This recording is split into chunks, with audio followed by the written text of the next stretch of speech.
Mark's News Headlines. অন্তর্বর্তীকালীন সরকারের প্রধান উপদেষ্টা অধ্যাপক ডক্টর মোহাম্মদ ইউনূসের সঙ্গে গুরুত্বপূর্ণ বৈঠক করছে বিএনপি। আগামী সংসদ নির্বাচন সহ বিভিন্ন বিষয় নিয়ে আলোচনা চলছে। এবার মার্কিন পররাষ্ট্র দপ্তরে বাংলাদেশ ও টিউলিপসের দিকে গ্রেফতারি বিষয় উঠে এসেছে। বাংলাদেশের ভবিষ্যৎ দেশটির জনগণ নির্ধারণ করবে বলে জানিয়েছে মার্কিন পররাষ্ট্র দপ্তরের মুখপাত্র টমি ব্রুস। বাংলাদেশ সম্পর্কে এক প্রশ্নের জবাবে মন্তব্য করেন তিনি।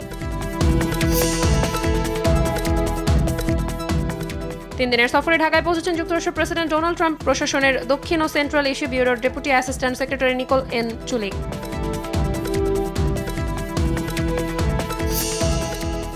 বেসরকারি পলিটেকনিক সমূহের ল্যাব সুবিধা, অতিরিক্ত অর্থ আদায় নিয়ন্ত্রণ সহ 6 দফা দাবিতে রাজধানীর তেজগাঁওয়ে সড়ক অবরোধ কারিগরি শিক্ষার্থীদের পূর্ব ঘোষিত 6 দফা দাবি মেনে নেওয়ার দাবি জানান, নইলে আরও কঠোর আন্দোলনের হুঁশিয়ারি দেন তারা।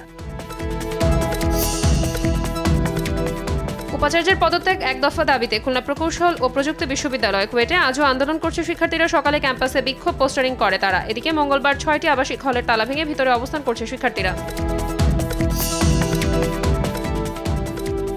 অচিরেই বিচার বিভাগের পৃথক সচিবালয় বাস্তবায়ন হবে বলে জানিয়েছেন প্রধান বিচারপতি ডক্টর সৈয়দ রিফাত আহমেদ। বললেন, বিচারপতিদের দেয়া প্রস্তাবনা সহ সব দিক থেকে যাচাই বাছাই চলছে, শীঘ্রই এটি চূড়ান্ত রূপ পাবে।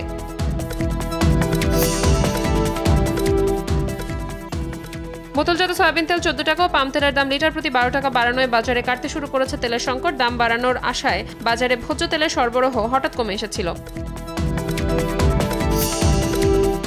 চট্টগ্রাম থেকে কক্সবাজারগামী ট্রেন প্রবাল এক্সপ্রেসে চলন্ত অবস্থায় আগুন লাগার ঘটনা ঘটেছে। এ সময় অগ্নিকাণ্ডের খবরে আতঙ্কে ট্রেনে থাকা এক দম্পতি তাদের এক ছেলে শিশু সহ ট্রেন থেকে লাফ দেন। এতে 8 মাস বয়সী শিশুর মৃত্যু হয়। ইসরায়েলি হামলায় গাজায় নিহত হয়েছে আরও অন্তত 23 ফিলিস্তিনি। অবরুদ্ধ উপত্যকাটিতে নিহতের মোট সংখ্যা 51,000 ছাড়িয়েছে। ইসরায়েলে দেয়া 6 সপ্তাহের যুদ্ধবিরতি চুক্তির প্রস্তাব প্রত্যাখ্যান করেছে ফিলিস্তিনি সশস্ত্র গোষ্ঠী হামাস।